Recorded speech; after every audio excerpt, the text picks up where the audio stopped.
দৌলতপুর নামক গ্রামে থাকতো এক গরিব চাষি। তার এই দুনিয়াতে আপন বলতে কেউ নেই। ছোটবেলায় তার বাবা মা মারা যায়। তার অভাবের সংসার কে না কে দিন চলে যায়। তাই সে এখনো বিয়ে করেনি। হঠাৎ একদিনের কথা, প্রতিদিনের মতো সে কাজ করছিল। কাজের মধ্যে হঠাৎ বলে ওঠে, উহ, অনেক ক্ষুধা লেগেছে, আর পারছি না। মনে হয় পেটের খিদায় মরেই যাব।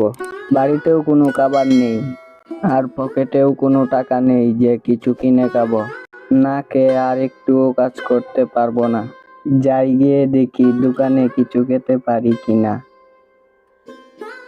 তারপর চাষি কাজ বন্ধ করে দোকানে গেল কিছু খাওয়ার জন্য। আর দোকানে গিয়ে দোকানদারকে বলল, চাচা, আমার কাছে টাকা নেই, আমাকে কিছু খাবার দিন, আমার অনেক ক্ষুধা লেগেছে। তারপর চাষির কথা শুনে দোকানদার বলে, যা এখান থেকে, যা তো। কোথার থেকে আসে যে এসব ফকির মিসকিন গুলো? যা, দূর হয় এখান থেকে। তারপর দোকানদারের এই কথা শুনেও চাষি দোকানদারকে বলে, চাচা, এরকম করবেন না। আমি যার জমিতে কাজ করছি, সে টাকা দিলেই আমি আপনাকে দিয়ে দেব। আর আমার বাবা মা নেই, আমার উপর একটু দয়া করেন চাচা। তারপর চাষির এই কথা শুনেও দোকানদারের মায়া হয়নি।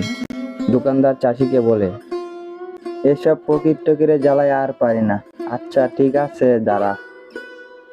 এই বলে দোকানদার তার কর্মচারীকে ডাকে আর বলে, এই মোহন, একবার এদিকে আয় তো।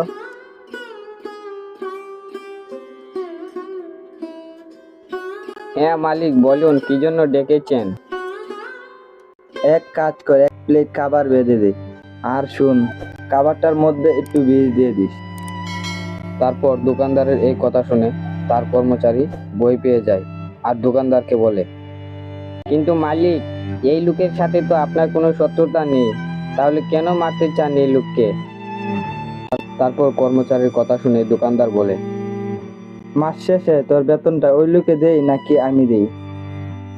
তারপর কর্মচারী আর কোনো কথা বলে না। দোকানদার যেভাবে বলে সেভাবে খাবার প্যাকেট করে দেয়। আর চাষি খাবার পেয়ে খুশি মনে দোকানদারকে ধন্যবাদ জানায় আর বাড়ি চলে যায়। কিন্তু সে জানতো না যে তার খাবারের মধ্যে বিষ দিয়েছে। এই চাষির কি ভুল ছিল? চাষির দোষ কি এটাই ছিল যে চাষির পেটে খিদা? তো আপনারা যদি এর পরবর্তী গল্প দেখতে চান তাহলে অবশ্যই কমেন্ট বক্সে বলে যাবেন। ধন্যবাদ।